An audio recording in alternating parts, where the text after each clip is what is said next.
Hello and welcome to the Gooner Talk, back again with you guys for another show, for another episode of our Let's Talk Arsenal series and our Arsenal transfer podcast every single week on a Tuesday at 5 p.m. UK time, where I'm joined by a few of our members from the Discord server, and I am indeed joined by three fantastic people. Before we do, though, as always, these shows are sponsored by Football Prizes. A link to their website is in the description, where you can get your ticket this week for the prize, which is a signed Pierre Aubameyang boot.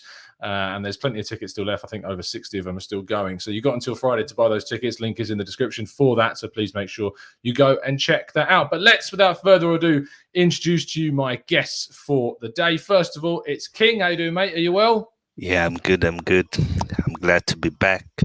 Lots of topics to speak about today, so it's going to be interesting. Yeah, 100%, man. I'm really excited to see what you guys have got to say on lots of different things we're talking about today, 100%. Let's go to our next guest and a debutant. It's Chris. How you doing, Chris? Are you well? Hi, how are you guys? I'm doing good. First time here, but I'm looking forward for today because, like you said, King, there's some stuff happening. I was having my Spanish lesson right now, so I missed the big news, but now Tom already told us, so I'm ready to talk about it. Multilingual, Chris. I mean, you're over in Poland, right? You're speaking English and you're taking Spanish lessons as well. Yeah, It's I live here crazy. in Wrocław, Poland. Yeah. Unbelievable scenes. That's multilingualism. Is that even a word, multilingualism? I've just invented that as if it's some real word. Let's bring in our final guest. It's Alex. How you doing, mate? Are you well? Are you good? Hi, yeah, I'm really good, thank you. Awesome. Yeah. I can hear you First time perfectly as well. All You good. can hear me now. I can indeed. All good stuff. Fantastic. So let's crack on with kind of the news and what we're going to be talking about today. Alex, I'm going to start with you and go in reverse order. The big kind of news today is obviously that we've seen Granit Xhaka's deal being not announced officially by the club, but Chris Wheatley has tweeted saying that he did indeed today sign a 4-year deal with Arsenal on slightly, as we're told by the likes of James Benge, slightly increased terms. How do you feel about that, and what's your initial reaction to it? Personally, I'm a relatively big fan of Xhaka, to be honest. I'm not, I'm not disappointed that he signed a new deal. Obviously, there's quite a lot of controversy around certain actions that he's taken over the course of his time at the club, but I think, try and see the human side in players more often than not. And we don't really know how difficult it is to sign players at the minute. So if we're taking Xhaka over El Neni, then I'd rather keep Xhaka than El Neni, personally. But that's me. Typing into the chat box, how do you feel about Xhaka's contract? Let us know in the chat with your thoughts and feelings about this. Chris, what's your initial reaction to the news of a new 4-year deal for him? I'm not too excited. I'm not a huge fan of Xhaka. To be fair, if he's going to be a squad player, I'm fine with it, but I don't think that's going to be the case. I think that the history of Granit, other club, told us that he's going to be a starter, and I can see it happening again this season, and I'm not very thrilled about it, frankly. That's fine. That's fine. We're going to delve into it a little bit more, but it's good to see kind of differing views on this anyway. Finally, King. Oh, King, if you could do me a favor and just move your mic slightly away from your mouth, that'd be amazing. So we'd have to hear you breathing like Darth Vader, who's in the background of Chris's Chris's picture there, wrapped around with an Arsenal scarf, which is arguably the weirdest thing we've ever had on the show, and I absolutely love it. But King, talk to me about how your feels are around the Xhaka contract situation. Ooh, where should I start? To be fair, I'm someone who, in general, if a player wants to leave and if he speaks about it in public, I want that player moved on.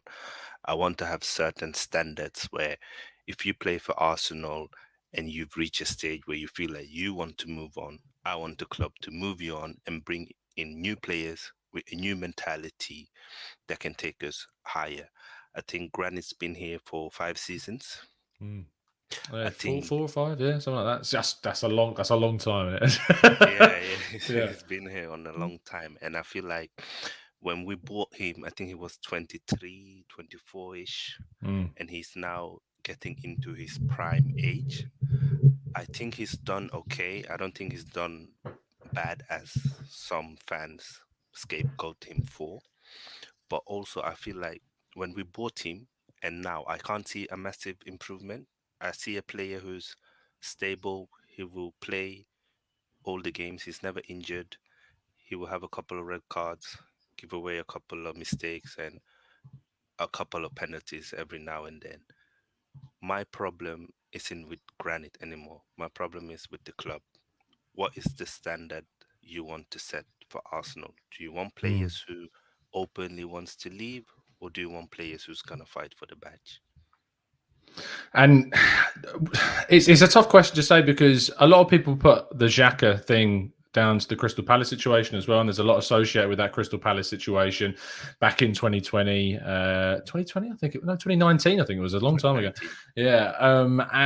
And when he threw the shirt on the floor and told the fans to F off because of a culmination of a bad kind of run of form with a lot of abuse online directed not just to him, but his family, his other half and his child as well, which is beyond stupid from the people that did it.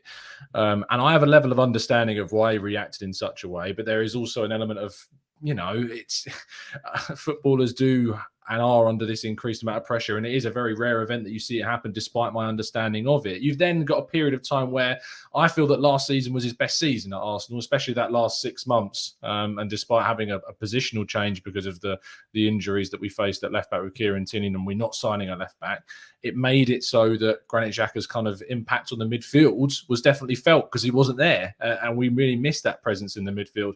I did ask the chat box about how you felt. Omar says, very disappointed about the situation. Hiron says, it makes my soul sad, which is probably the deepest response we probably could have got. Mr. Joker says, it's not ideal, Tom, but not the worst extension we'd ever offered. Vinny says, Xhaka statistically outshone the majority of the players in the tactical breakdowns that we've done. If you think about, we've looked at Locatelli, we've looked at Guimaraes, we've looked at Renato Sanchez, Basuma, and statistically he does outshine quite a few players. But he says he's great depth for the team, and people say he's rubbish based off of a personal bias. I do tend to agree with the last point on that. And Chris, I'll come back to you on this actually, because you said you're not too pleased about this situation happening. What's your main kind of criticism of Granit Xhaka? And at that same time, how do you feel about kind of the overall perception of him as a player? And do you think that there are elements of bias or not? Well, he's definitely been a scapegoat, I think, for a terrible time for the whole club. But my biggest concern about him is that he's a ticking time bomb. And we can have a game in hand, we are going to win it, and because of his mistake we may lose it. And it happened many times, and I'm not only talking about situations when it directly led to goal, but we saw him losing concentration a lot of times when things aren't going his way. He seems like a tough guy, and I can't understand why he gives to his emotions so easily. So that's my main issue with him. And even the situation that you mentioned with Crystal Palace, of course, the things that were said about him, about his family are terrible. But you can't blame millions and millions of fans for something that terrible people do. Small percentage of terrible people do, and I think that he never really apologized for the rest of us, for the whole fan base, for how he treated the shirt, how he indirectly treated the whole club. But I forgot about it. I've forgiven him about it because it's a long time ago. My main concern is going forward, and I can't trust him fully. I'm sorry.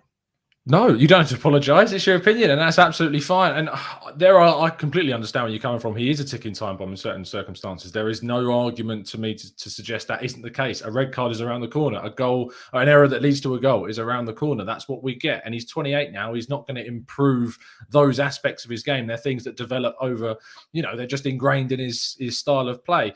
There are a lot of benefits to his game. And so obviously that's the things that I will try and focus on as the optimist of everyone. But it is, for me, worrying if we don't sign someone. And Alex, I know that you say that you're a big fan of Granit Xhaka and you like what he brings, but do you think that you're concerned that this new contract means that we're not then going to go and sign another central midfielder in that area? Well, that was one of the things I wanted to say, was just because I'm not disappointed that he signed, it doesn't mean that I think there's plenty of better options out there. I'm just saying that there's quite a strong... I suppose there's an opinion that we should try and sort out everything in this window. But personally, I don't think that's realistic. So if we're signing players to new contracts, to maintain value, I'm all for that personally, because I don't think we're going to be able to get all the players we want. But definitely you can see the sort of players that Arteta wants to sign are athletic, they're fast, they've got a certain mentality about them, it seems. And I wouldn't necessarily say that Granit Xhaka fits into many of those characteristics, but at the same time, he's a big part of the dressing room by many accounts. And, I don't think you can replace him as easily as people think. I think he will be a difficult player. It's a really important position on the pitch. And whilst there are players that we're linked to, like Guimaraes, like Bissouma, that I think would do a really good job of improving on that position and that specific player, we still need to get those deals done. It's not a cut and dry as of saying that they are already done, have been done, because they haven't. And Arsenal don't look like they're necessarily pushing really, violently towards those deals right now. It's still very quiet on that front. Anyway, that is kind of the Xhaka news. If you hadn't seen it or you're wondering what we're talking about, Chris Wheatley did reports from Football London that Xhaka today signed his new 4-year deal with the club on ever so slightly increased terms. Now we move on to kind of the next big news of the day. I know a lot of you have been peppering my chat box saying to check out the Guardian's article on Maddison. I have, whilst Alex was talking, so we can talk about that as well. But also, it was already again reported also by Chris Wheatley, who has had a hell of a day reporting on the exclusive stories, that not Granit Xhaka, but James Maddison has been offered, or rather Leicester have been offered a deal for James Maddison by Arsenal, which included around what we believe to be a £60 million figure with a player included in that deal. Now, we don't know who that player is, and we also don't know who the other interested party who have offered a similar deal as us, although what is understood is that he does kind of prefer and lean more towards the Arsenal offer and is kind of intent on maybe a deal for him. The Guardian has also now released an article written by Jacob Steinberg, who says that, again, Maddison's kind of openness to the move has come as a bit of a surprise for Leicester and their fans, and possibly a deal that Arsenal could get done. King, how do you feel about the idea of, firstly, and we'll go into kind of some of the details in a bit, but just on the raw sense, how do you feel about the idea of Arsenal going in for Maddison in this manner? I have to say, I think it's perfect. I mean, for me, I want us to buy quality players if we're going to buy from the Premier League who are in their prime age or younger, like your Ben White, like your Maddison. I do not want us to buy like a David Luiz or William Gallas or Peter Cech. And I like Maddison a lot. I think there's this perception that he's injury prone, but I think he's played 31 Premier League start last season, 31 before, and 36 before that. So I don't think he's that injury prone as people want to make him out to be. I think that's quite good numbers. And I think he have certain qualities in his game that we are missing. So Maddison is a goal-scoring midfielder. We do not have a lot of goal-scoring midfielder. I think Pepe is the only one I can call a goal-scoring midfielder, and he plays on the wing. If you look centrally, how many goals will Partey, Xhaka, Smith-Rowe score you? Maybe combined, you'll be lucky to get 10. So if you can bring in a player who can give you 7 to 10 goals, that's something that we are missing. And he's not afraid to take a shot. He's good on set pieces. I like it. I would be so happy if we could get Maddison. That would be a good move from Arsenal and send a statement to other clubs. I think 7 to 10 goals is probably around his current goal scoring rate. In fact, the last 2 seasons he has improved on his goal scoring figures and went up to, I think it was 8 last season, maybe slightly more than that.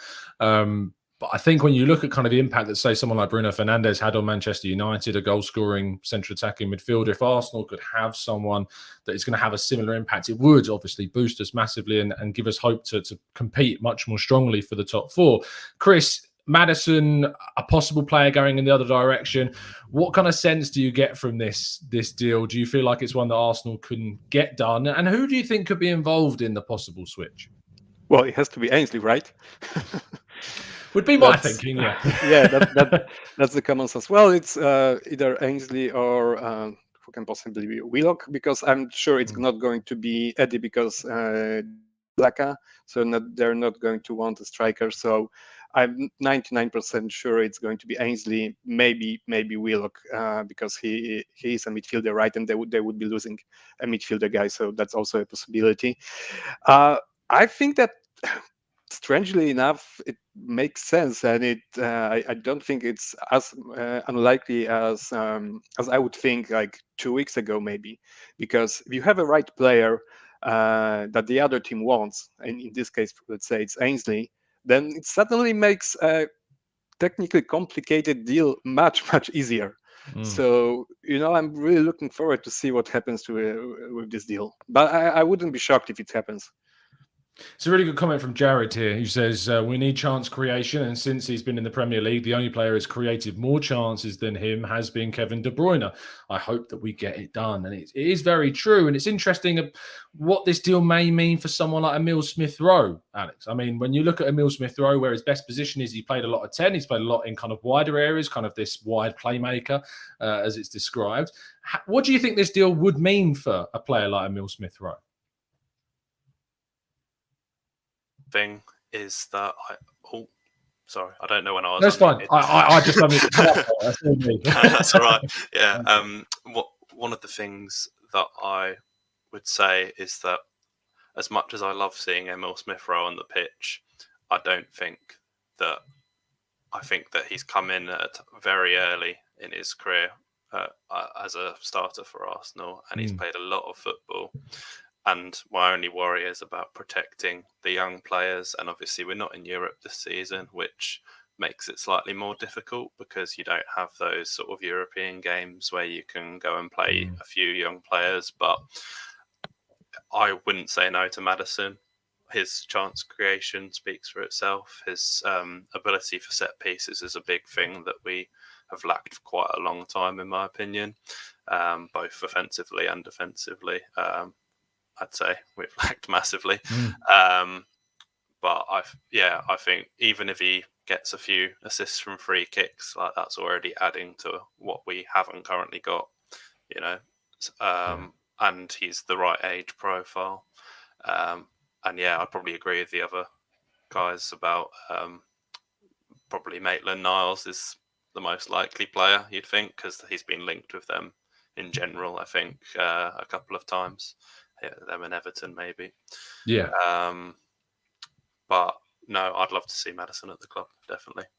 100%. I think that with James Maddison, you've got a player that, as we talked about, is a great set piece taker, is a fantastic chance creator, and he's someone that's ultimately going to add that increase in quality. In the chat box regarding Emil Smith-Rowe's kind of the effect on him, the real Yanis says Emil Smith-Rowe can play on the left, which is also very true. Gianfranco says Emil Smith-Rowe is going to play on the left. Why are you talking smack about him? We're not talking smack about ESR, Gianfranco. We're very excited about Emil Smith-Rowe, and it's about obviously the point in kind of where you see Emil Smith-Rowe going forward, about how you fit them into the team together. Emil Smith-Rowe played really well with Martin Ødegaard when they are in the same team together. It goes to show that we can use that system. Yo-Yo says Emil Smith-Rowe should be second choice for a starting place. And I mean, if Emil Smith-Rowe is our second choice, it means our starter must be blooming good. And Maddison would certainly be that good. It's also about kind of rotation. Like whilst it's great to know what your best 11 is, and that's important, having rotation, being able to change players around, keeps players fresh, keeps you in the mind of competition as well, and knowing that your place is not safe in the team. Having Smith-Rowe in a wider area means that Saka or Pepe know that their role in that team is not assured and that they could get moved out at any time. And that competition is going to be really key for us moving forwards throughout the season. King, let's round off kind of the Maddison trail as well, and we're going to get kind of a score out of 10 from all of you in terms of how likely you think this is a deal that Arsenal will get done. So King, out of 10, how likely, 10 being you think it's going to get done, 1 being it's not going to get done, how do you feel out of 10 about this deal?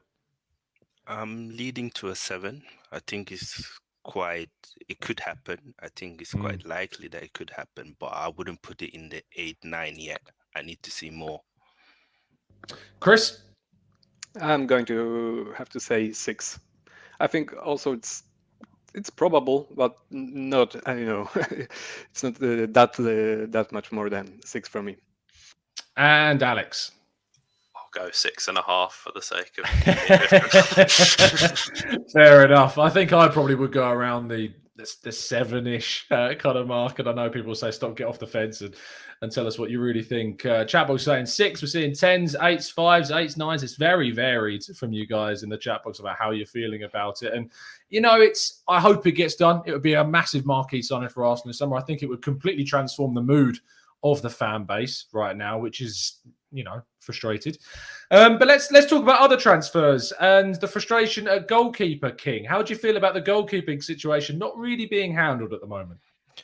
Well, what frustrates me more is that I would rather we look at what we want to do than it has to be a homegrown player, because I feel like the homegrown quota, you can solve it with different ways. You can solve it with the youngsters, you can solve it with getting in like a Maddison, but there's not a lot of goalkeepers that are available that can play from the back.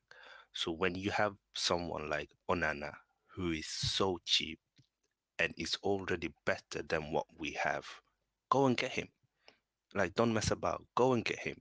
We've seen so many times that Leno struggles with defeats, and it doesn't always lead to goals, but it will lead to 3-4 goals per season, and it's not good enough for me. Just go and get him. I think he's so much better than your John Stone or Ramsdale or any other keeper we've been linked to. And for now, we have Leno and Matt Ryan went, and the next one is it Okonkwo? We've got Runnison still. Don't forget him.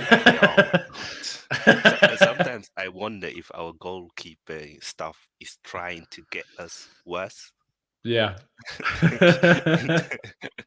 It's not great, is the honesty. I mean, Okonkwo is a very highly rated keeper. He's not had the best of pre-seasons. There were some issues, of course, as we all know too much about already, but he is still very highly rated. But it is too much of a drop-off between Leno and then Runnison, or you could argue Okonkwo maybe even be slightly better than Runnison at this stage, and they are expecting to move him on this season.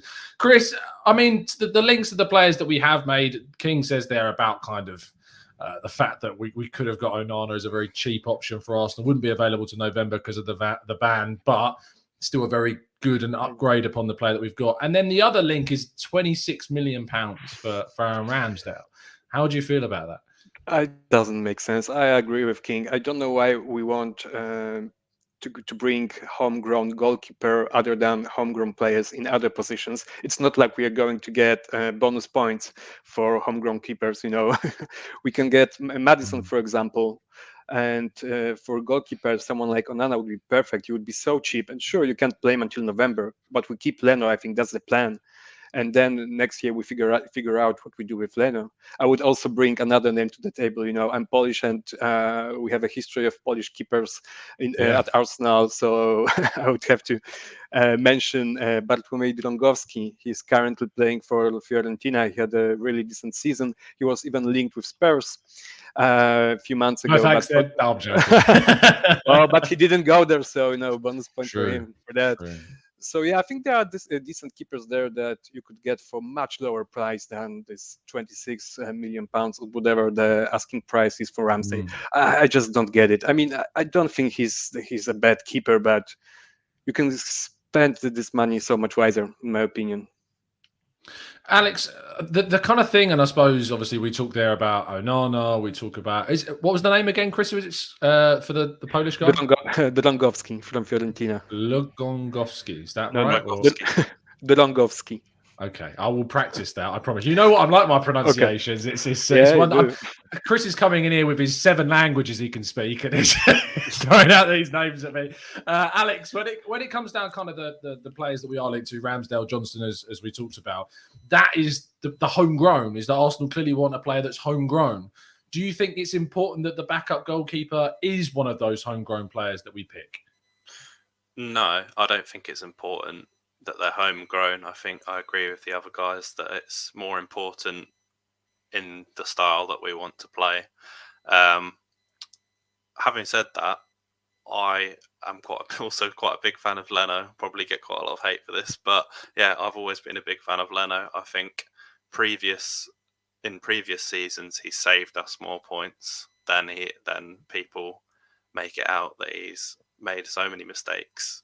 And I think, yes, he makes a few mistakes But at the same time, you look at games like the Spurs game where he saved us from what could have been a capitulation, and it frustrates me that as a fan base we do jump on players quite a lot when they make a few errors.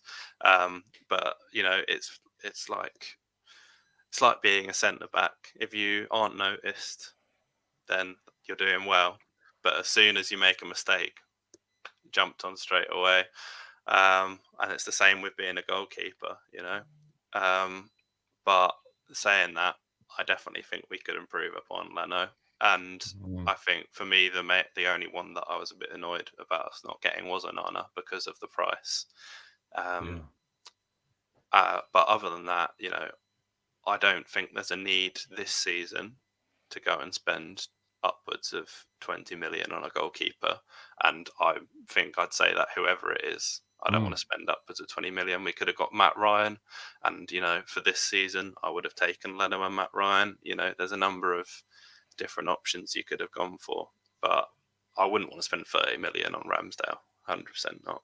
No, it doesn't make sense. It doesn't make sense in my mind to spend that amount of money on that player. It's just, I understand that they want a homegrown keeper, but I think if you want a homegrown keeper, Ramsdale is. I mean, you're signing a player that you must be valuing as someone that's going to compete for the number one spot for that amount of money.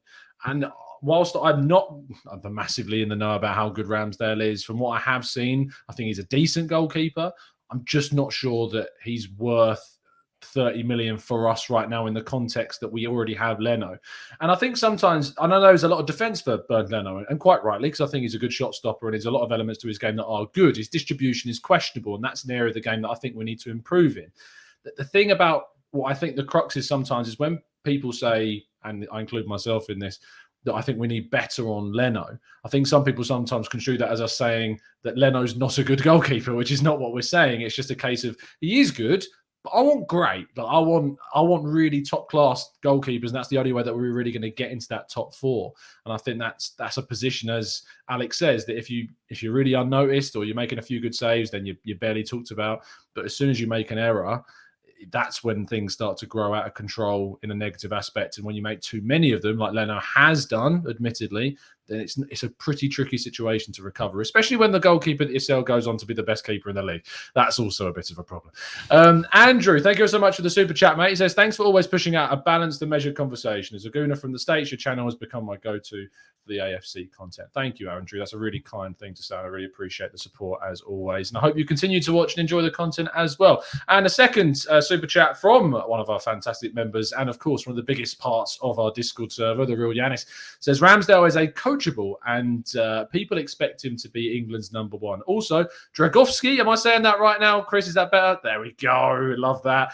Is a great. Also, Aubameyang and Laka up top fills me with no enthusiasm. Martinez is a dream. Aubameyang is sublime, but in my opinion, doesn't suit Arteta's style. Thank you, Yanis, not only for the donation, but for a brilliant segue into our next topic, which does revolve around the striking department, and our links have persisted with Lautaro Martinez, who I just love to just say his name, basically, at the moment. King, when it comes down to talking about this Argentinian forward, in my mind, it's a pipe dream. Like, I just can't imagine Arsenal going out and spending the money that it would take to bring in one of Europe's most highly anticipated strikers. He is of that level. I mean, Barcelona were originally looking at this guy a year ago, 2 years ago, to be the long-term replacement in their front line for Lionel Messi.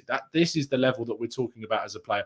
May not have yet kind of risen to that kind of, even close to, and Messi's from a different planet, but you understand my trail of thought, to be an adequate replacement in a forward line for them. I don't think he's yet reached that level, but I think he's of a real top-class level and of a potential to be a world-class player in the future. What do you make of this link, and how do you feel about the progression of this deal moving forwards? Well, I feel like it's one of those that media always put out every season. It used to be Benzema, and now it is going probably to be Lautaro Martinez. I do not see why he would. The only reason why he would leave Inter Milan to come and play for Arsenal without any European football would be because of wages and the fact that he is 23. So if he he could stay here for 2-3 years and then leave just before he hit his peak for Real or Barca. But is it worth risking for him? New country, new language, when he's so settled in Italy, and Inter will compete for the title. They will play in the Champions League. I mean, as you said, he's a lovely footballer. I'm one of those who I love players that pass the eye test, and he's one of those who passed the eye test. He has lots of potential. He kind of reminds me a bit of Sergio Aguero, but I think Aguero is a bit more skillful than him and a bit more dynamic when he was at his peak before his injuries. But yeah, I would love to have him, but I can't see it happen. Not at all. I'm not gonna lie.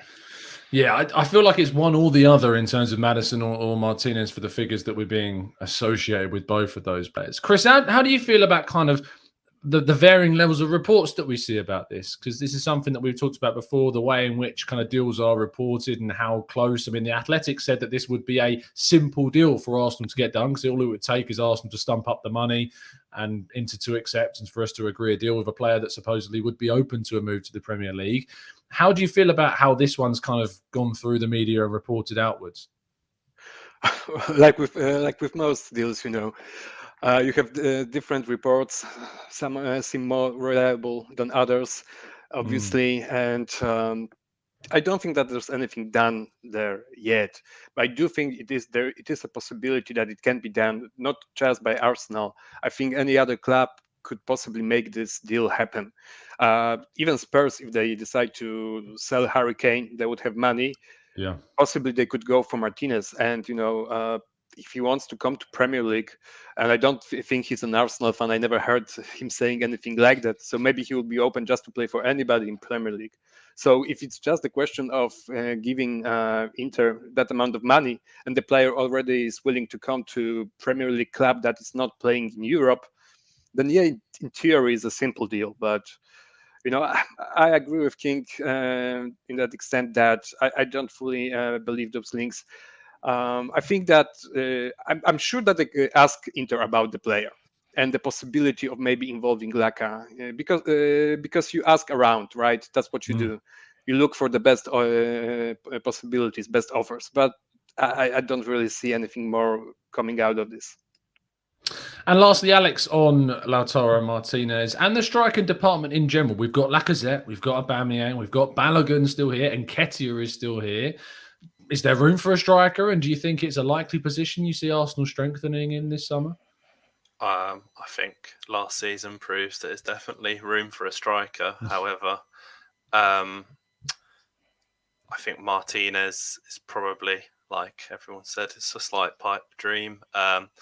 Personally, I think if he was interested in moving to the Premier League, I'd say he's most likely to go to somebody like Manchester City, or if Spurs sold Harry Kane, then you'd expect him to go there. But like you say, I don't know why he'd want to drop Champions League football to come and play for Arsenal, personally.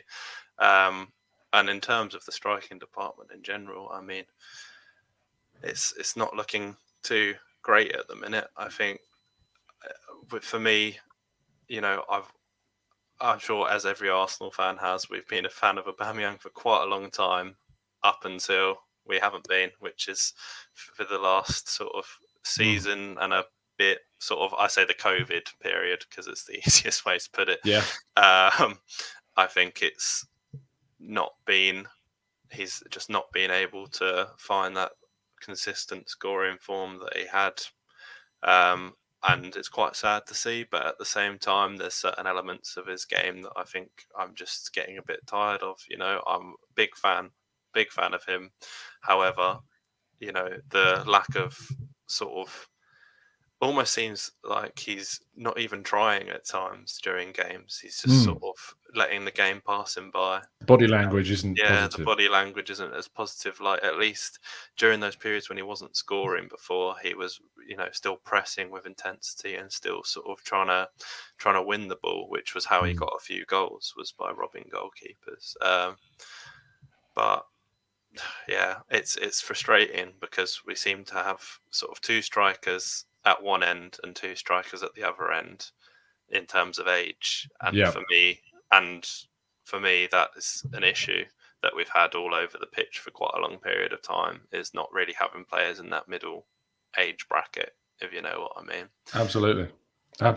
I think it's arguably the most interesting area of the pitch that Arsenal have to deal with this summer, and the decisions that have got to be made, and whether they can move players on to then fill those gaps. We will wait and see. But I do agree about Aubameyang. I think he's kind of on the decline now, which is natural for a player of his age, especially of his style in the role that he plays.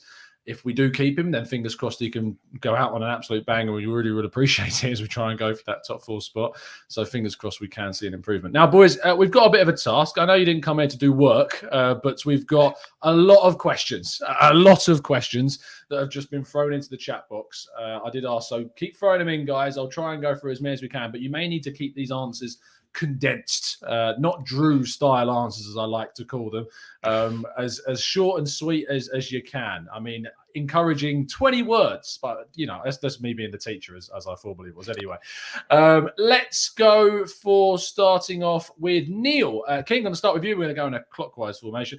Arteta said be ruthless and now settle for good, not aiming for great players, loads of BS. How do you feel about how Arteta's spoken about the transfer window? I think we have to understand that Arteta is a manager. He is employed. He has to say certain things. He has to convince the fans he needs our backing. And of course, he would want to buy the best players. He wants to be successful. There's no manager who doesn't want to be successful. If he's not being able to get the best players, it's because he's not getting backed. If everybody remember, when Arteta just came in, he put a lot of pressure on the owners outside in the media. But obviously, they must have sit down with him and told him, listen, you cannot continue to do this. What is he supposed to do? Yeah, this is kind of the trail of thought I have. That I wouldn't take the manager's words as gospel. I really wouldn't. I don't think it's representative of the reality of the situation. Much like that incoming Amazon documentary, possibly. So we'll wait and see.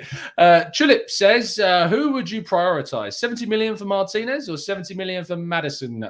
Chris, what do you think? Oh, that's a tough one. You know what? I would go probably for Maddison because he's Premier League proven, but it's a tough one. It can go either way. It really could. Matthew, very quickly, says, is the title news or speculation? Granit Xhaka has indeed signed the new contract. According to Chris Wheatley, it was signed today. So that is indeed news. Maddison's bids made by Arsenal is, again, news, also reported by Chris Wheatley. So if you want to scroll back to the start of the video, Matthew, we discuss all of it there. Alex, Matt Thornton says, do you think Xhaka's new contract, it gives Lokonga and Aziz time to bed into the first team and gives us more cash to move for the likes of Maddison and Martinez, assuming, of course, we don't end up signing another central midfielder? I would say that Xhaka's new contract definitely does give more time to Aziz and Lokonga. Is that a good thing? Yeah, I mean, so I think Aziz needs a loan personally. So I would say it's probably a good thing for Aziz. Personally, I can only go off what I've seen watching the Belgian league in very brief times that I have watched the Belgian league, and off pre-season, I don't see any reason why Lokonga can't play sort of 15, 20 games in the season from now. You know, personally, I think he looks very, very composed. He's sort of carbon copy of Partey in a lot of ways for me. Maybe not with the attacking elements that Partey has in his game, but his composure on the ball is very similar to Partey's. Just on Aziz, while you mentioned him, if you may have missed the news that Kaya Kaynak from Football London did report today that the performances of Aziz have impressed the management staff so much that they're not actually intending to send him out on loan this season, and he's going to compete for a place in the first team. So I agree with you, though, Alex. I would have sent him out on loan. That's what I would have done. So, yeah. Let's go to Thibaut Pesk, King, who says, would you rather have Ødegaard and Bissouma or just Maddison? Because the fees of that kind of deal may be quite similar. No, 100% go with Ødegaard and Bissouma because I do think that we need bodies in the midfield.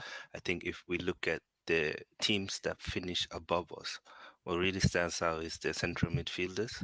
If you look at your Leicesters, you know, they have Ndidi, they have Maddison, Tielemans. If they have, if you look at Chelsea, they got Jorginho, Kante.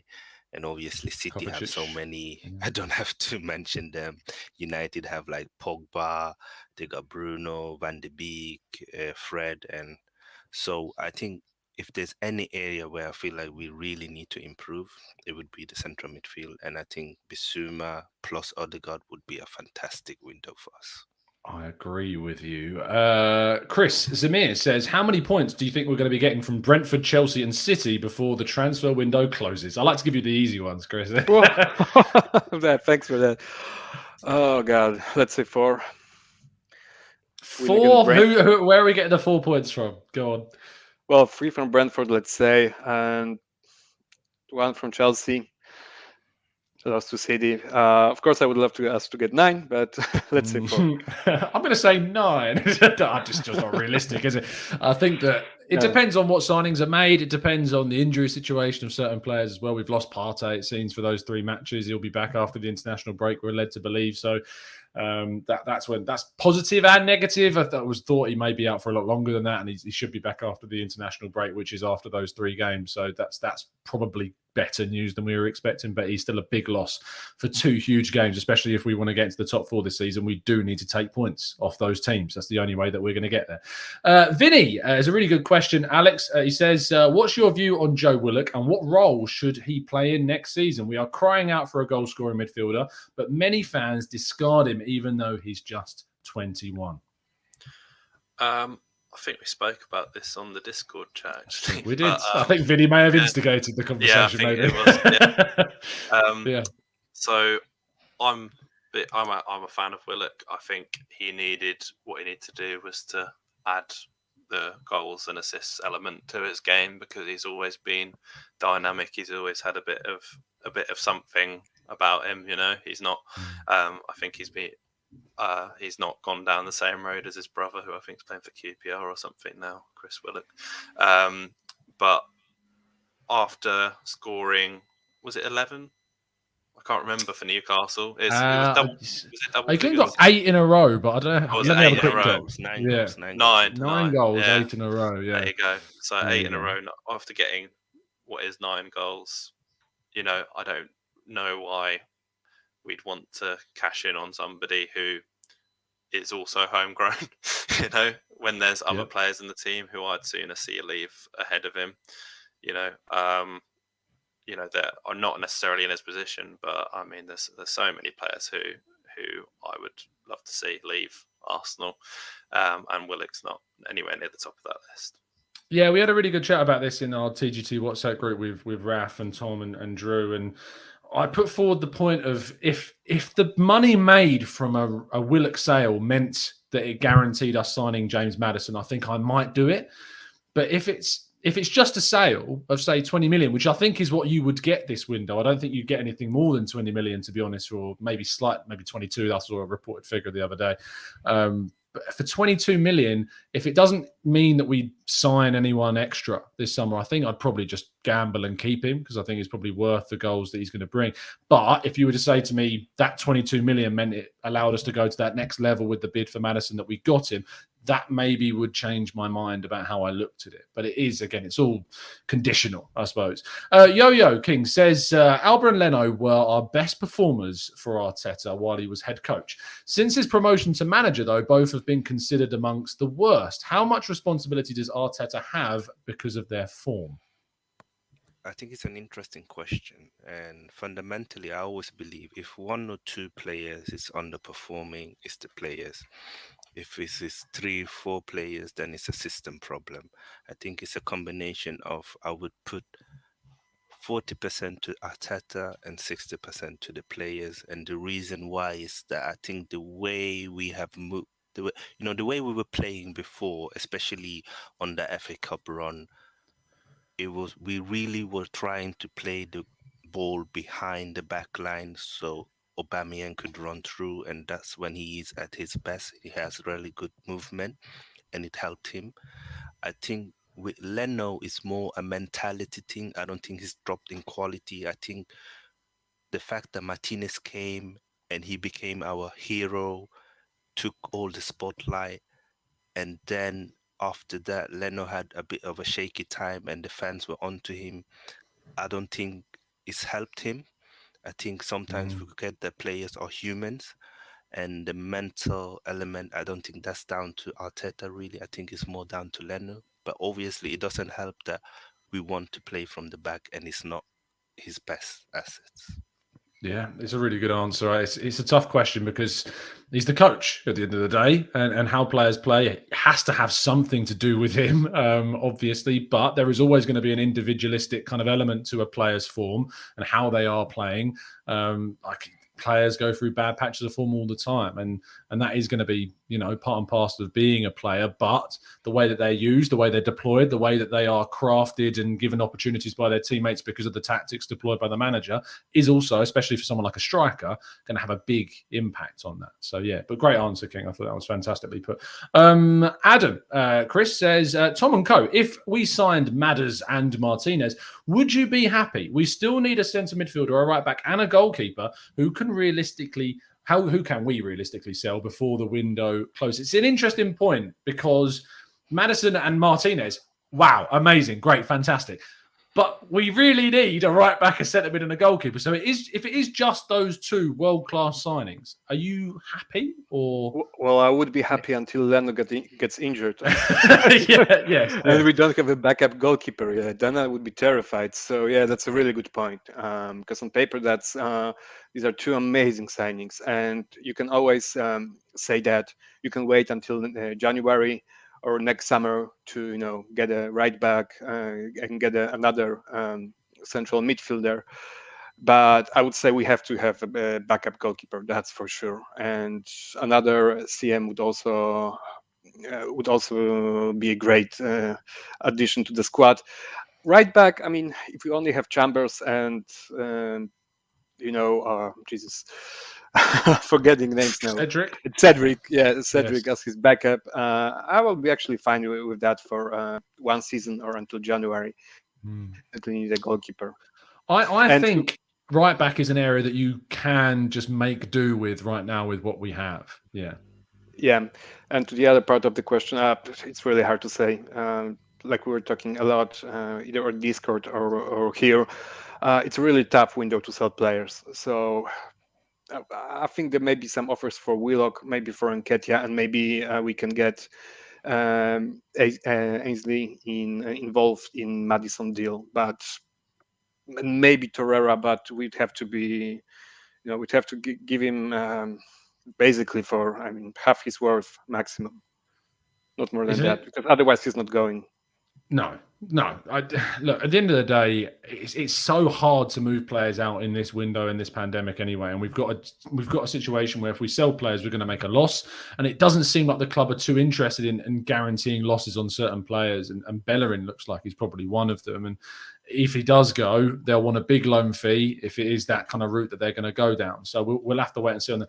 Interesting bit of news that's been highlighted to me in the chat box. TJ Cummings in the chat says, just saw that we've signed the former head physio from Leicester, the same one that was been working with Maddison, which has led me to have a quick look on Twitter. James Benj, by the way, comedy genius, where the report from AFC Stuff says Simon Murphy has joined Arsenal as the club's senior first-team physiotherapist. If you remember, we moved on the Brazilian guy. I can't remember his name, but he's you wouldn't want to meet him down a dark alley. He was an intimidating-looking guy, it's fair to say.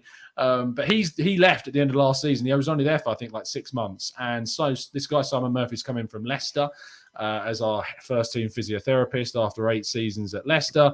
And James Benn just very tactfully tweeted saying, can't wait to see the News Now headlines on this one. Arsenal agree deal for key Leicester figure amid James Maddison interest. So, that you can expect to see plenty of those types of headlines in the next few kind of days or so. Yes, thank you, Alex. Bruno Mazziotti was his name. So I think he was Brazilian. I'm pretty sure he was.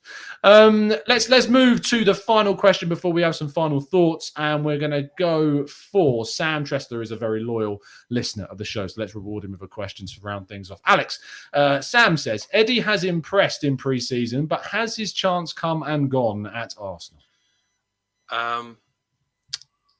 I think Eddie often impresses in pre-season for quite a few years. And when he's given a chance, I'd say maybe 20% of the time he's impressed me, and the other 80 he looks a bit out of his depth. And that might be generous. Yeah, I think. But to be honest, I think he's a player who I'd rather see play on the wings. I don't think he suits the Premier League style to play up front. If we're going to keep him and have him in the first team picture, then I'd rather see him play on the wing. But if somebody came in and offered the numbers that are being touted, sort of your 15, 20 million mark, go get rid of him. You know, I'm not as invested in him as I am in other players. I think Balogun is a better player, in my opinion. He's someone who I prefer. But, you know, I think he's probably gone, in my opinion. Yeah. Yeah, I do tend to agree with you. We've got our relevant James Bond villain now in Chris. I'd love for this to be the first time that a cat has interrupted our shows, but genuinely, I've had about 3 different guests whose cats have walked across the screen during these recordings, which is brilliant. Last question. I wanted to address it because Zamir put it in, and it was a good question. I'm trying to find. Here we go. Now, I don't know if any of you know too much about our new head coach of the under-23s, Betsy, who joins us from the England under 18s, I think it was, that he joined us from. Under 18s. Yes. So anyone have any thoughts on this deal? Because I am completely out the know as to how he's got on with those guys. Anyone, feel free to jump in. Yeah. Go ahead. Go on, King, and then I'll go to Alex after. Go on. Am I wrong to say that he used to be under coach for Fulham as well? Yeah. And I think he won them I think he's a very good reputation. I think the reason why we've gone from bold is because the under 23, the way they were playing had nothing to do with how Arteta wants to play. And I always had the mindset that I want our youth to play in a similar way to how the first team is playing. So the transition from under 23s to the senior team will be less of a problem. And he has a very good reputation. He's done very well at youth level. So, and I'm glad. I think it's a good move for Arsenal. I think when you do your research, I think you'll be impressed by him. Alex? Yeah, so he was part of the sort of Fulham academy side who I don't know how much people watch academy football or the Premier Division. Less than you, Alex, I'm sure. Yeah, I'm big fan of Kevin Betsy. Fulham did particularly well in the seasons that he was at Fulham in terms of player style and in terms of developing players. And I know that at youth level, development is a lot more important than the results themselves. But I think part of that development can be to do with mentality. And if we can get the players into a winning mentality, you know, that's can only be beneficial for the first team. Because I think that losing a lot of games can definitely harm a player's, you know, motivation and various things along those lines. And I've always been the same with loans. In terms of our young players, if we're looking for loans, I think we should look for loans to good clubs, you know, clubs who are going to do well in that season, because I think it's better to put players in teams that are performing well to improve them better. And yeah, I mean, it's a good point because, I mean, John Jules, say, going to Blackpool doesn't strike me as the best move for a striker for a club that may not necessarily flourish in the Championship next season, but we'll await and see. Ballard going to Millwall, I like that move. I think that's a really good move for Daniel Ballard. I don't know much about Ross County and how Harry Clark's going to get on there. But in regards to kind of Nikolai Moller going off to Victoria Colne, that's a good move. I think it's a good league for him to go to. It adds to his technical ability rather than going to a physical English league as a big striker. It's, you know, stereotypical, but I think that will do him really well. But yeah, there's your 2-minute tactical breakdown from Alex Jones about Kevin Betsy. So I appreciate that, Alex. Yeah, it's great to see, obviously, us sign and appoint someone that's got that experience, has got that hype. And I think that there is maybe a little bit too much put on the results side of of youth football. It is about development. It's about improving those players. And you have to remember that we've got players like Smith Rowe, even Gabriel, our centre-back, of course, Martinelli, Saka, could all be playing in the under-23s, but they're not, because they've developed to be good enough to be playing in the Arsenal first team, especially our Hale-End graduates as well. And we're signing up a lot of those young guys to new contracts too, which is good news also. Anyway, we're going to round off the show there. Thank you ever so much, guys, for tuning in. There's been plenty of you watching. I hope you've dropped a like on the video. If you think that you can indeed hold your own, like the boys that are on your screen now, and you would like the opportunity to come onto the show, I don't grill you. They'll vouch for me. It's not scary. It genuinely isn't. Then you can become a member, join our Discord server, and you can get a chance to come on the show. And I think you can agree that we've got some amazing members that put in some amazing bits of content for us too. Let's, first of all, of course, in our chat box, if you could show some love for them, that'd be great. But King, really appreciate your time this afternoon. Much appreciated. Tell people where they can find you if you would like. You don't have to. It's up to you. Yeah, thank you for having me on. You can obviously find me here sometimes. I'm also on a charity channel called Feedly TV. You can find me there sometimes as well. And I'm on Instagram as King Drame. There you go. Absolutely fantastic stuff. And do check out the channel. Again, I'll leave another link to it in the description, as King's going to send it to me straight after the show. So it will be there. Make sure you check it out. And Chris, a great debut, mate. Fantastic stuff. Thank you for bringing your +1 along as well. Much appreciated. Thanks, man. It was great being here. Thanks for a great time. Okay, and sorry. Yeah. Yeah, it was great. And well, you can only find me on Discord, so become members now, and we can all have a chat on Discord. And next time, maybe I can watch you here. Exactly. Yeah, you could get your own self on the show as well, guys, if you would like to join our Discord server as a member too. Finally, Alex, second appearance, smashed it 2 times in a row. I really appreciate your time, mate. Yeah, no, I really enjoyed it once again. Yeah, cheers to King and Tom and Chris and everyone watching. And yeah, join the Discord server. It's much better than Facebook. Talking about Arsenal. Yeah, much better than social media is what it is. Just before we wrap up, thank you ever so much, Andy, in the chat box for the last super chat. He says, what are your thoughts on Pepe as a central forward? No, thank you. Saka and Martinelli wide and Maddison behind him would be class. I just don't think he can cut it as a central forward, but I would like him to be playing closer to the striker in a wider area, is my view on that. But thank you, Andy, for the donation. Much appreciated, mate. Thank you ever so much, guys, in the chat box. Please do drop a like on the video if you have enjoyed it, and subscribe to the channel if you have just indeed found it. We'll be back with you all tomorrow morning at 8 a.m. for the 93rd episode of the Daily Transfer Show. It's been an absolute pleasure. Make sure you give the guys some love in the chat box as well, and we'll see you again very soon. And as always, up the Arsenal. Cheers.